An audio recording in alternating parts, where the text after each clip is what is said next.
natin yung heavy duty so naiba yung kulay. No, yung dun banda sa firewall.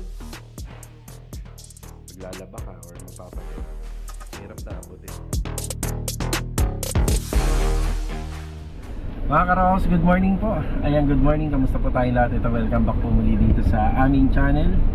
Ayan, ngayong araw po ng Miyerkules. Bali today sa June 10. Ayan, another day and another house improvement po mga Karos para sa mga ongoing project.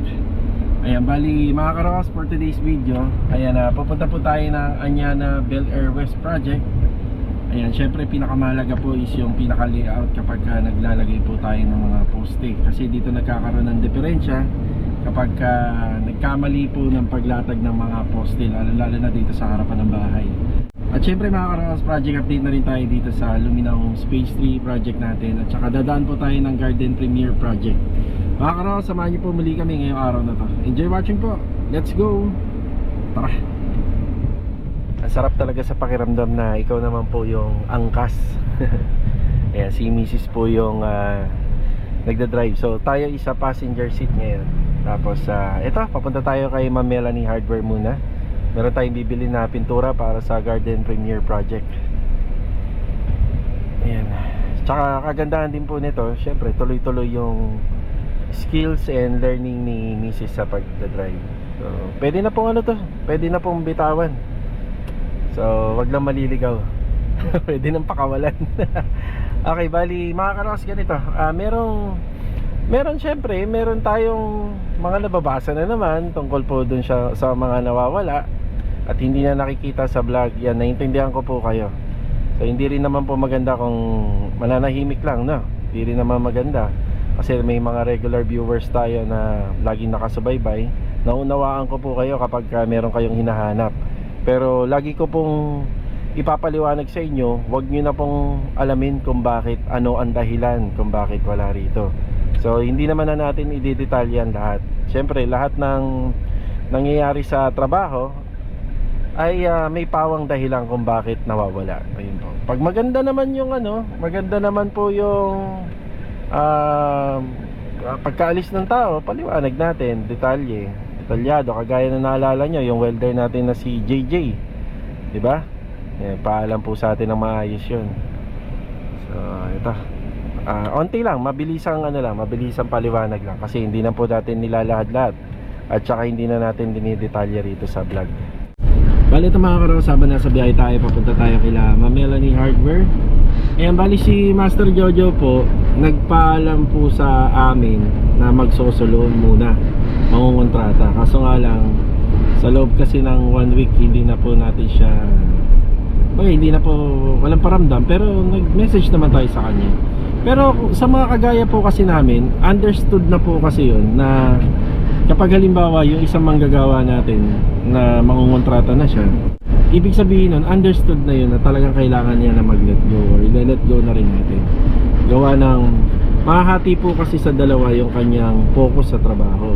Siyempre may iiwan siyang trabaho rito, tapos meron siyang ginagawang bagong trabaho. Siyempre mas magbibigay po siya ng attention po sa bagay niya. So yun nga lang, nakakalungkot kasi sobrang tagal na rin po nung pinagsamahan namin. Tagal na rin, kaya nakakalungkot lang. Yun nga lang, nag-decide na lang din po ako na bitawan na lang. Yun po. So sa mga viewers dyan, huwag na po kayong mangulit sa comment. Yan na po yung sagot. Tapos kung sakali man pong sa mga susunod na vlog at video upload natin ay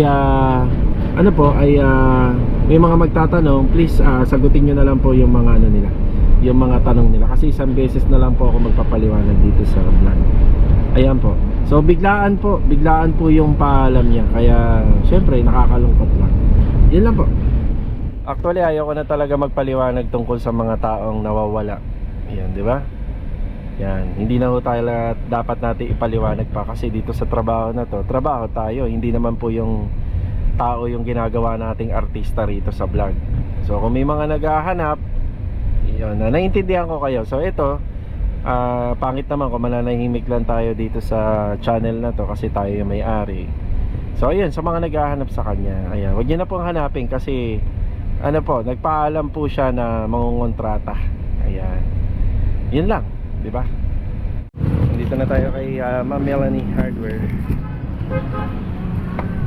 Yan na, isang ano lang, isang balde ng flat latex at saka ito aqua glossed black Ray Davis. Tara.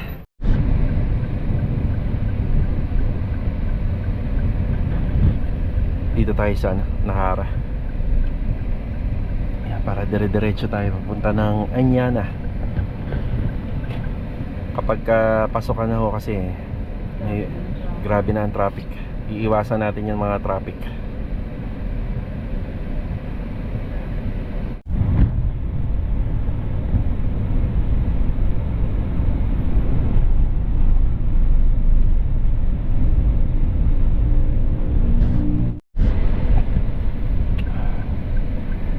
Bali, nandito na po tayo sa Anyana Bel Air West project.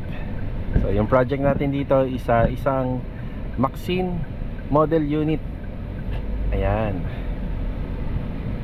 Okay, bali mag-ano po tayo, mag-inspect po tayo rito. Da-double check lang po natin kasi syempre bago po buhusan yung mga poste na yan, kailangan nasa tamang alignment na. Okay na tayo rito.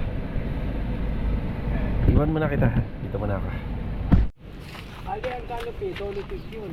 Oo, sorry. Yung lima pote, kama-kama. Yan na, magkakasama. Doon ka na? Okay na rin?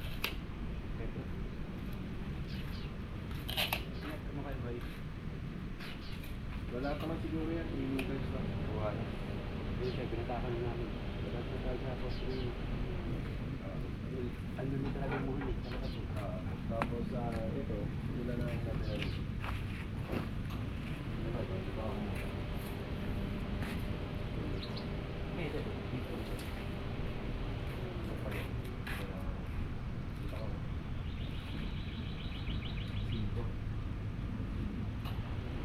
Tapos may tiles na tayo.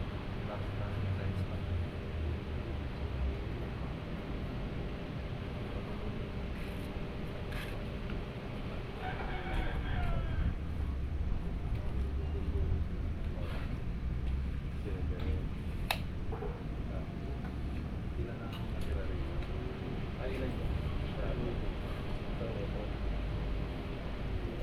Tapos ito 315, di ba? 3 hours. Tapos ito 3 meters.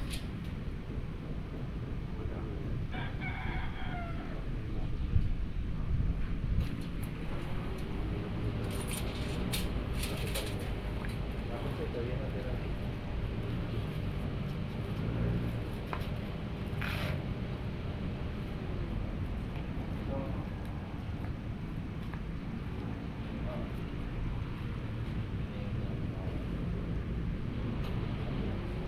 Bali, ito, dalawang poste ay yung isang poste na dito. Ang taas niya lang sa 200K. Yung isa, last na rin, apat, iba 150 lang. 150 lang. Yung isa lang yan, ito yan tayo. Magaling. Magaling. Ito lang sa taas. So ito mapuputok to 200, 150 lang.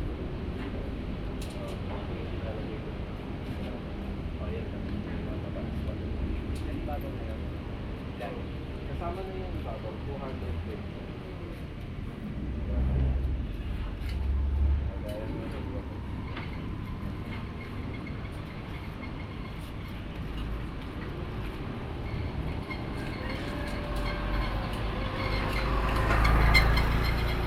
Tapos yung sa may sisingit yung ano rito, drainage. Diba dito sa loob sir? Laro. Tapos dito sa kapila.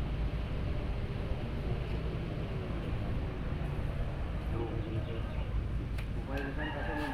Hindi, lupay. Islam muna tayo. Pagka nabuhay tayo. Hindi sa kailangan parang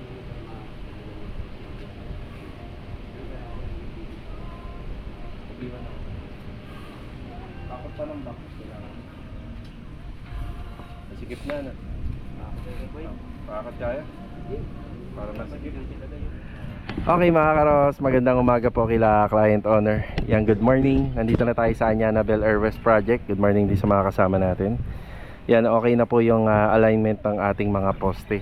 Bali yung mga nailatag namin dito medyo mataas. Yan, medyo mataas. Yung 4 na poste rito, bali 5 poste yung makikita natin.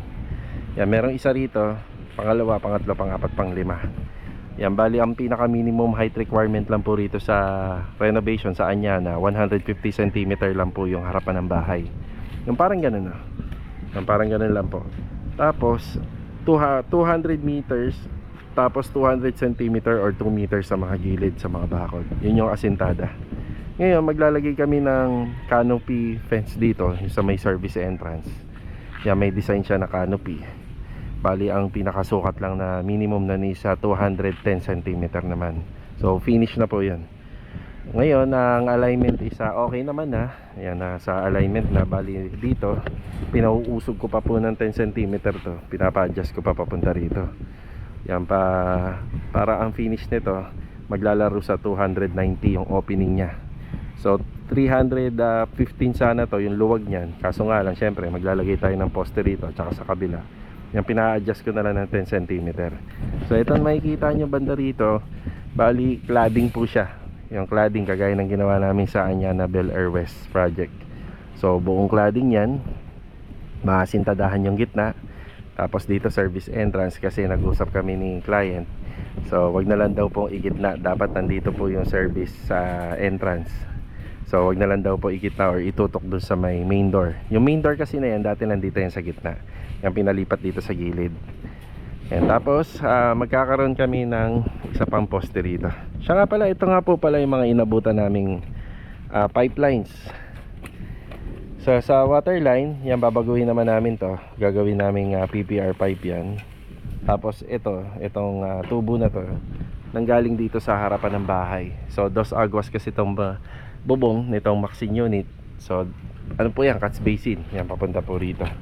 Tapos yung isang tubo na detres papunta naman po, yan naman po yung para sa ano yan doon? Sa may septic tank to. Septic tank sa storm drainage sa likod. Storm drainage sa likod. Ayan, bali gagawa kami ng bago na papalitan natin ng D4 na doon. Yan, papalitan po namin ng D4 na tubo kasi medyo maliit. Eh syempre, nabago na po yung bahay, medyo lumawak na, madadagdagan yung mga bubong niya, kaya lalakihan natin yung pipeline. So dito naman sa poste, ang sukat naman po nitong pinakabakod natin, simula po dyan sa may pintuan papunta rito sa harapan, minimum required is 3 meters. So ibig sabihin, pwedeng yung poste mo ipasok mo pa sa loob, nasa sayo yan, or pwedeng isagad mo. So ito yung pinakasagad, itong sidewalk na to. So ayan, may magkabilaang muhon naman po yan, makikita rito. Ayan, dyan sa kabila kalahati lang tayo dyan, pati rito sa kabila. Ayan, ito yung muhon. Yan, kalahati lang din yung kukunin natin dyan. So ayan na yung tansi natin simula rito papunta ron. Yan na po yung pinaka-alignment. So 3 meters. Yan, 3 meters lahat. So ngayon, hindi naman natin pwede isagad yung poste natin na ilalagay natin sa panse na 3 meters. Ito, may allowance po tayo rito.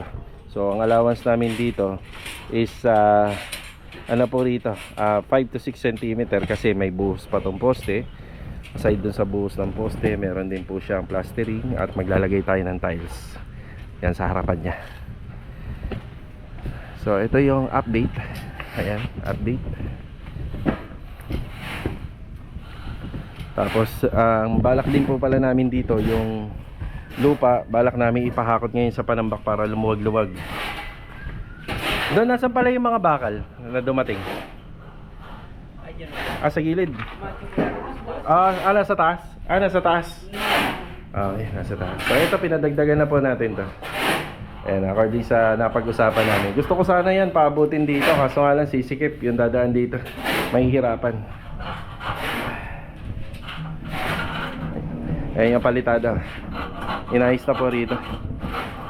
Tapos ito yung bago, may asintada rito. Yan, kada may palitada yan. Ito, kada may asintada, yan, pa dediretso natin ang ayos ng palitada.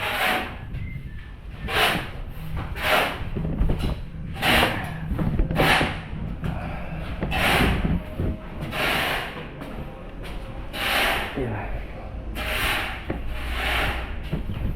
So ito, alaga po sa dilig.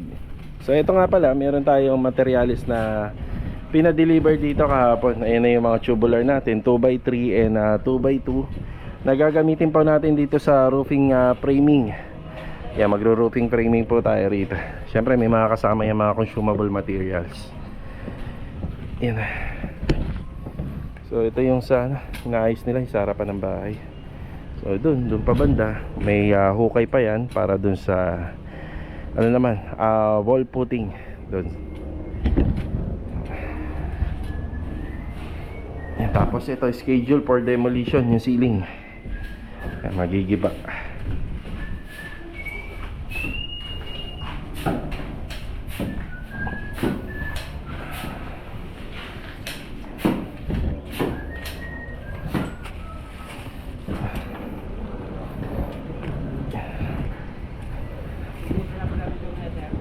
Okay na yan. So yun, bubuhusan na po nila yan mamaya yung puting. Bago po yan dapat buhusan. Yan, double check ng maigi. Yan nga yung sinasabi ko, kasi kung mabubuhusan yan, mahirap nang i-adjust.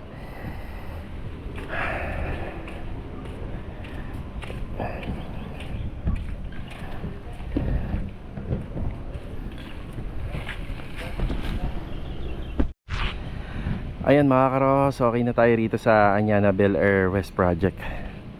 So sa disenyo, ito yung orientation niya. So meron siyang fence grills dito. So fence grills, tapos dito yung pinaka service entrance. Yan na may canopy sa ibabaw. Tapos ito yung sa wall cladding, wall cladding yan. Tapos dito yung carport. Yan yung pinaka orientation niya. Sa carport po is a 2-door gate. Yan, 2-door gate po siya.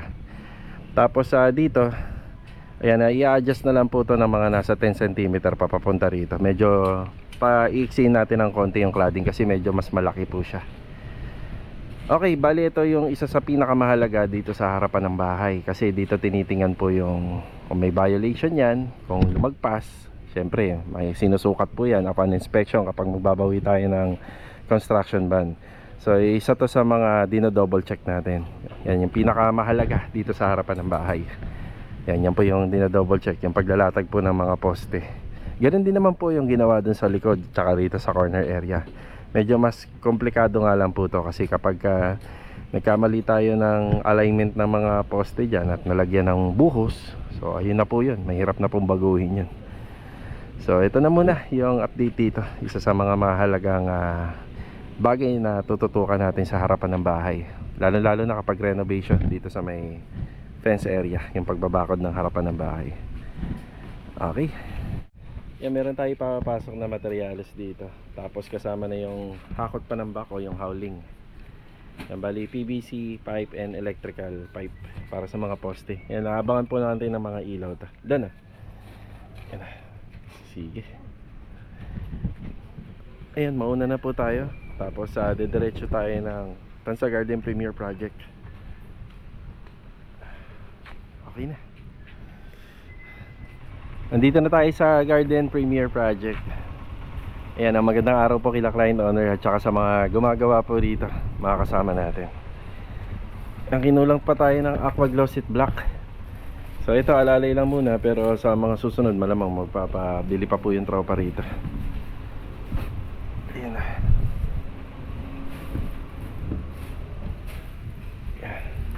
Bert, ito yung aqua glossite black. Ayun na pala yung kisame rito, puti na.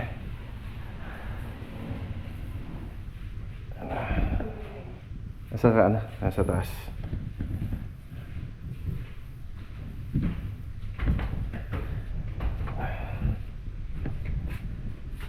Yeah, ito po yung aming napagkasundo ang pintura, combination color. So ayan na po siya. Ngayon ito isa tinge of gray. So yan lang po yung sa napagkasundoan namin, yan tinge of gray. Pero pagka meron po sila ilalagay dyan, yan, maganda po sana gray din, no? Gray, maganda. Ayun na.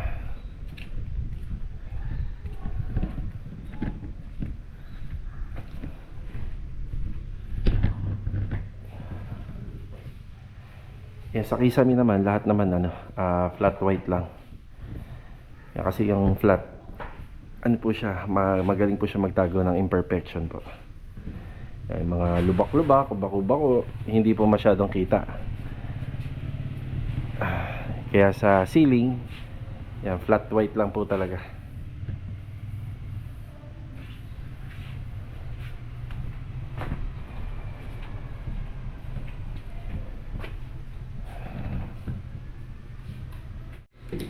Ilaw.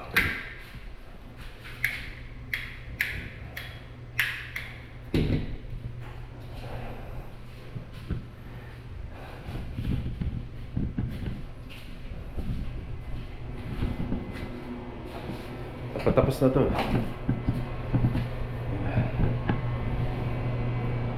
May bench na, Louie. Pwede apakan to, Louie.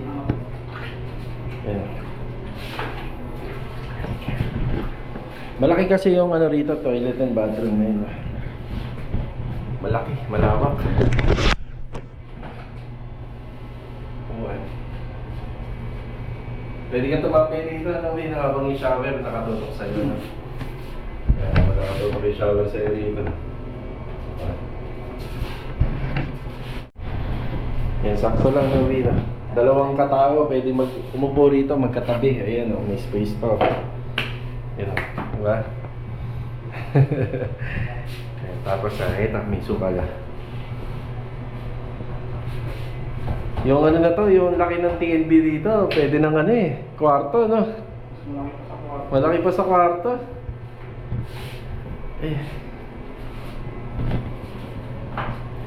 Laki ng TNB na. May bench pa. Yan. Ito for schedule na natin to. Mapakabit na po natin yung mga pintuan dito. At saka tong yung mga cabinet and drawers. Yan na, schedule na. Yan. Ganda ng ilaw. Yan, salamat nga pala kila client owner. Nag-message sa akin. Ang ganda po daw ng mga ilaw. Maraming salamat po.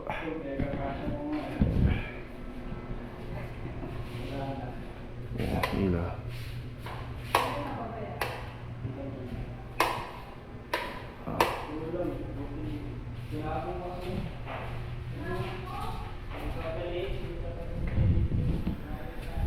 Dito medyo malabnaw pa yung pagkakapintura ng gate. Ito naman sa gate, panghuli namin to kasi may mga retouching kami rito. Yan na, kung isasabay natin sa finishing to, yan, maalikabukan lang po yan, madudumihan lang. Kaya meron kaming final retouch po dito. Yun nga na, medyo malalaki po yung yung gate at saka madetalye po yung kanyang mga tubulars. Kumbaga, medyo madami. Kaya pag pininturahan, hindi ganun kabilis. Medyo matagal. Wala ka ng problema sa tiles. Kompleto na yan. Sakto na yan. Sakto na yung tiles. Isusunod naman ni Louie yung mga accessories. Yan yung mga accessories po. Sa TNB para mabawas-bawasan yung mga mga accessories dun sa first floor. Na mga naka-stock po ron. Pag naikabit niya naman po lahat, kahit pa paano, mababawas-bawasan. May ilaw pa po yan dun.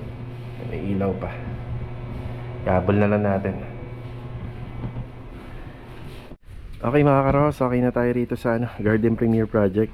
Bali, bukas nga pala may naka-schedule dito, araw ng Webes. May magkakabit po ng water storage and filtration.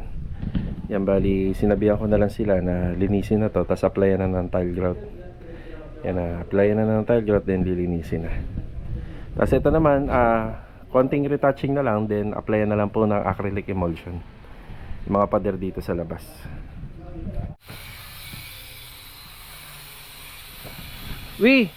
Una na kami.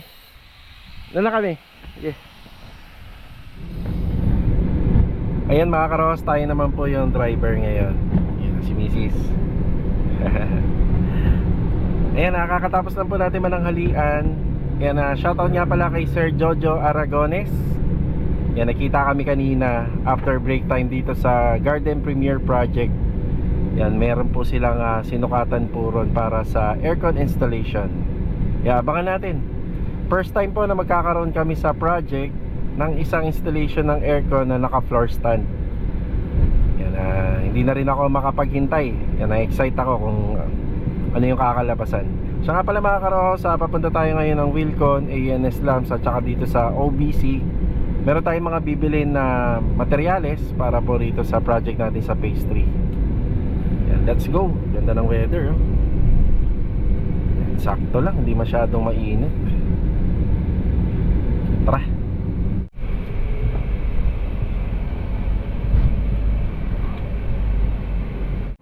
Ayan, nagdagdag tayo nito, Aqua Glossy Black.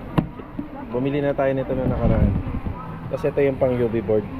Sa installation ng UV board, kailangan ano, yung pang heavy duty na. Tapos ito yung mga pang wall floated panel. Yan, solvent sealer para dun sa deco stone. Ito naman yung T5, bali daylight. Ilalagay sa ilalim ng cabinet. Sige, okay na po. Yan, sige, okay na. Yan yung strip light para sa cove ceiling, warm white.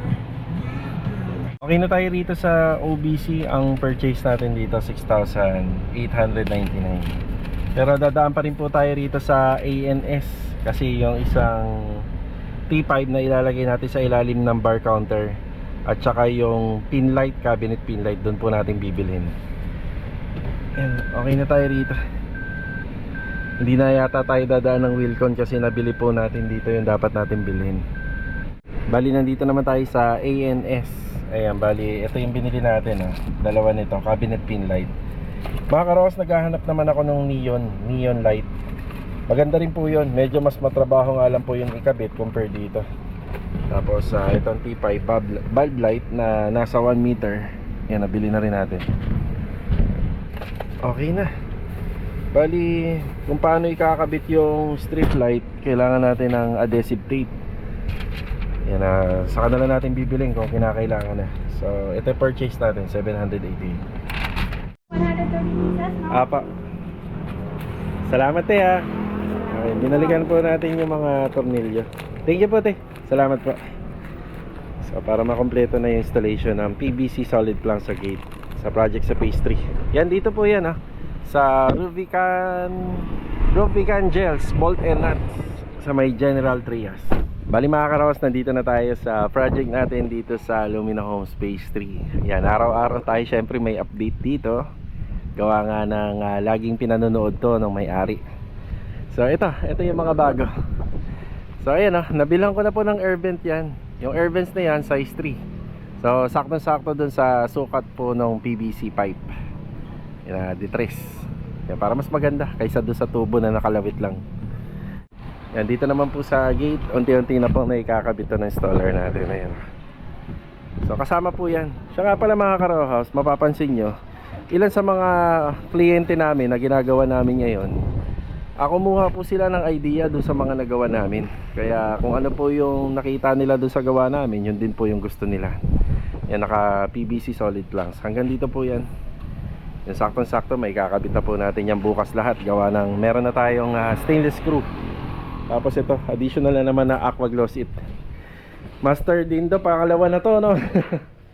Gamitin na. Oh, may ginamit natin. Kailangan naman kasi talaga. Wala pang pintura to. So siya nga pala may absent tayo ngayon, nakiusap si Kuya Rigor. Tsaka si Kuya Kuya Sandy, hindi rin nakapasok ngayon doon sa Anyana. Si La Master Batang, no, pumunta na kanina, na. Yan, sinukatan na po nila yung mga bintana. So yung mga bintana na walang salamin, ayun, sinukatan na po nila. Dito sa baba hanggang doon sa taas. Ito yung UV board natin. Tapos unti-unti na pong kinakabit yung WPC. Siya nga pala, kabibili ko lang nung mga agent band natin, pero hindi pa po yan nakakabit. Yan, nakaano pa lang po siya, nakaplantilya pa lang. Yan, simula dito sa may ibabaw hanggang dito sa ilalim, naka WPC tayo. Tapos yung gitna, naka UV board. So sa UV board, yung ano po binili natin, yung heavy duty. So naiiba yung kulay niya. Tapos ito para sa mga wall floated panel and other installation, pwede po ito. Kaya ito na po pala yung sa Decostone. 2 lata to. May kasamang paintbrush. Tapos itong binili natin para sa ilaw rito. Ito naman yung galing sa ANS lamps. Para sa ilaw rito at saka rito. Yan. Sa pin light cabinet. May nauuso na ngayon yung neon light. So naghahanap pa tayo ng supplier kung saan maganda. Para sa mga susunod na project natin, pwede natin gamitin yun. Tapos itong strip light is warm white lang to. Na ikakabit naman po natin dito.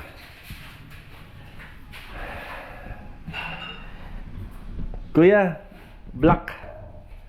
Tapos white. Yan, yun ang hindi, white to. White yung 1 by 1. Meron po. Bibili na lang po ako. Bibili ako. So, ayan. Tapos dito sa taas, yun lang naman. May konting pagbabago is ito. Tinanggal na po yung mga salamin dito. Papalitan po kasi nila Master Batang yan. Ayun si Mot to. Hindi natin napansin si Mot bagong gupit. Yan. Yan, nakasikaso na ni Mot dito. Kailan ba tayo makakapag-emulsion? Bukas no? Bukas na, makakapag-emulsion na. Buong pader. Emulsion na lang yung harap, pakigilid eh. Oo. Yan. Bali, ito nga po pala. Yung tungkol dito sa bubong na to, mapipinturahan din po to. Kaya abang-abang na lang po tayo na matapos po yung mga gawain dito. I-retouch po lahat yan. Tapos merong nga pala si client, may request siya na ilan sa mga rito, ilan sa mga bintana rito naka-Korean blinds. Parang ito po yata. Ito Korean blinds at saka yung sa baba. Yan mga naka-Korean blinds. Yan. Yan. Cappuccino pala, boss. Cappuccino? Sige, sige. 1 galon? Oh, pagkakasya na din sa likod. Sige, sige. Noted. Ayan. Ganda nga naman talaga to Korean blinds dito banda. Kasi hindi mo na yung basta-basta maaabot eh. Pagka mag-ano ka ng kortina, ng tela, paglalaba ka or magpapalit, mahirap na abutin. Yan siguro. Kaya sa tingin mo, mga ilang araw pa bago si Louie? Oh, dito. Kaya Lunes, Monday. Ayun, Monday na to. Paumpisa na natin installation ng tiles. Oo, sige. Ayun, dito rin. Kasi hindi pa pala nakakabit yung mga water closet dito. Para may kabit na. Yan, by Monday, tututukan muna natin to. Tsaka to. Yan. Yan, okay na po muna tayo rito. At ito po muna yung update. Yan, ngayong araw na Miyerkules dito sa Phase 3 Lumina Homes Project. Yan, ano pa? Ito, solid na to Solid na, pang turnover na to, no? Bibilang ko na ng Gumagawa lang ni Louie, 7 days. 8 days tayo. 7 days to 8 days. Basta si Louie matapos. Matapos lang ni Louie. Okay. Tapos dito isa polycarbonate na lang. Yan, okay na. Pang turnover, lilinisin na lang po yung Decostone. Tapos apply na natin ng solvent sealer. So ito malinis na. Bukas makintab na po itong labas ng bahay. Alright, bali mga karohang, hanggang dito na lang po muna yung vlog. God bless po sa ating lahat. Maraming salamat po muli sa walang sawa nyo pong suporta dito po sa aming channel. So see you on my next vlog. Paalam po muna. Let's go. Tara. Ayan. Sarap makita na malinis yung gawa. Ang linis Parang nakakapanghinayang tumihan.